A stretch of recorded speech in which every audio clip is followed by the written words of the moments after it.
চাওক, মুখ্যমন্ত্ৰীটো সফল, গৃহ বিভাগ সম্পূৰ্ণভাৱে বিফল। তেওঁক আইন শৃংখলা ৰক্ষা কৰাটো ব্যৰ্থ হৈছে।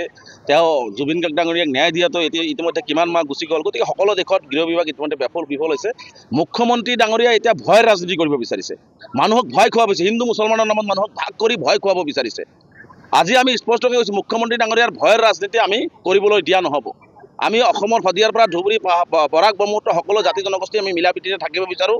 আমি ইয়াত ধৰ্মীয়ভাৱে ভাগ কৰাটো নিবিচাৰোঁ। কিন্তু এই বিজেপি দল আৰু মুখ্যমন্ত্ৰীয়ে ইমান নিম্নমানৰ, ইমান মিছা কথাৰে, ইমান তলত গৈ ক্ষমতাৰ লালসাত পৰি আচলতে নিজৰ গাদীটোৰ কাৰণে এনেকুৱা ধৰণে মানুহৰ মাজত বিভাজন সৃষ্টি কৰি, হিন্দু মুছলমান সৃষ্টি কৰি যি ৰাজনীতি কৰিব বিচাৰিছে, এইটো দীৰ্ঘদিন আপোনাৰ এই কাম সফল হ'ব নোৱাৰে। তেওঁ নিশ্চিতভাৱে বিফল হ'ব।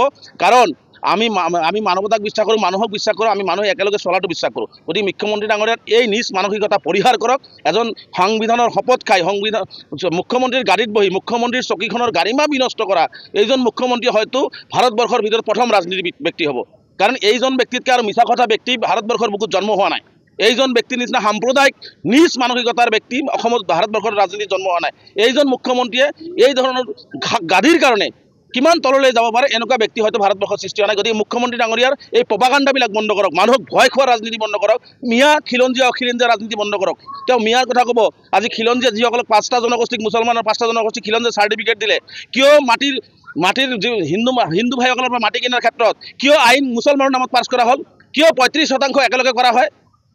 যদি খিলঞ্জীয়া মুছলমানসকলক যদি ভালে পায়, তে 35% একেলগে কিয় কৰে? আকৌ যেতিয়া কিনা বেচাৰ আইন আনি দিলে, তাতে ভাগ কৰি দিছে নেকি যে অমুক মুছলমানে মাটি কিনিব পাৰিব, অমুক মুছলমান মাটি কিনিব নোৱাৰিব? গতিকে তেওঁ কোনো মুছলমানকে ভাল নাপায়। তেওঁৰ এটাই টাৰ্গেট হৈছে সকলো মুছলমানক তললৈ দবাই পেলাই তেওঁৰ গাদী সুৰক্ষিত কৰাৰ যি সপোন, সেই সপোন তেওঁ বাস্তৱিত কৰিব বিচাৰিছে।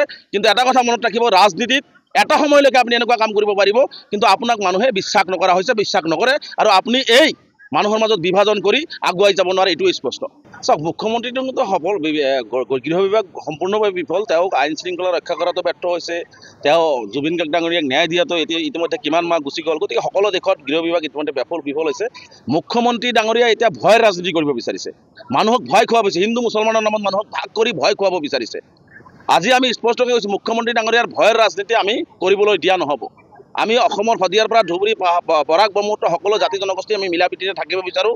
আমি ইয়াত ধৰ্মীয়ভাৱে ভাগ কৰাটো নিবিচাৰোঁ। কিন্তু এই বিজেপি দল আৰু মুখ্যমন্ত্ৰীয়ে ইমান নিম্নমানৰ, ইমান মিছা কথাৰে, ইমান তলত গৈ ক্ষমতাৰ লালসাত পৰি আচলতে নিজৰ গাদীটোৰ কাৰণে এনেকুৱা ধৰণে মানুহৰ মাজত বিভাজন সৃষ্টি কৰি, হিন্দু মুছলমান সৃষ্টি কৰি যি ৰাজনীতি কৰিব বিচাৰিছে, এইটো দীৰ্ঘদিন আপোনাৰ এই কাম সফল হ'ব নোৱাৰে। তেওঁ নিশ্চিতভাৱে বিফল হ'ব। কাৰণ আমি মানৱতাক বিশ্বাস কৰোঁ, মানুহক বিশ্বাস কৰোঁ, আমি মানুহে একেলগে চলাটো বিশ্বাস কৰোঁ। গতিকে মুখ্যমন্ত্ৰী ডাঙৰীয়াৰ এই নিজ মানসিকতা পৰিহাৰ কৰক। এজন সংবিধানৰ শপত খাই মুখ্যমন্ত্ৰীৰ গাড়ীত বহি মুখ্যমন্ত্ৰীৰ চকীখনৰ গাৰিমা বিনষ্ট কৰা এইজন মুখ্যমন্ত্ৰী হয়তো ভাৰতবৰ্ষৰ ভিতৰত প্ৰথম ৰাজনীতি ব্যক্তি হ'ব। কাৰণ এইজন ব্যক্তিতকৈ আৰু মিছা কথা ব্যক্তি ভাৰতবৰ্ষৰ বুকুত জন্ম হোৱা নাই। এইজন ব্যক্তিৰ নিচিনা সাম্প্ৰদায়িক নিজ মানসিকতাৰ ব্যক্তি অসমত, ভাৰতবৰ্ষৰ ৰাজনীতিত জন্ম হোৱা নাই।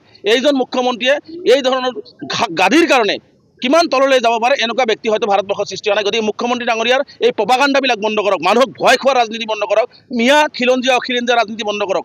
তেওঁ মিয়াৰ কথা ক'ব, আজি খিলঞ্জীয়া যিসকলক 5টা জনগোষ্ঠীক, মুছলমানৰ 5টা জনগোষ্ঠীক খিলঞ্জীয়া চাৰ্টিফিকেট দিলে, কিয় মাটিৰ যি হিন্দু ভাইসকলৰ পৰা মাটি কিনাৰ ক্ষেত্ৰত কিয় আইন মুছলমানৰ নামত পাছ কৰা হ'ল?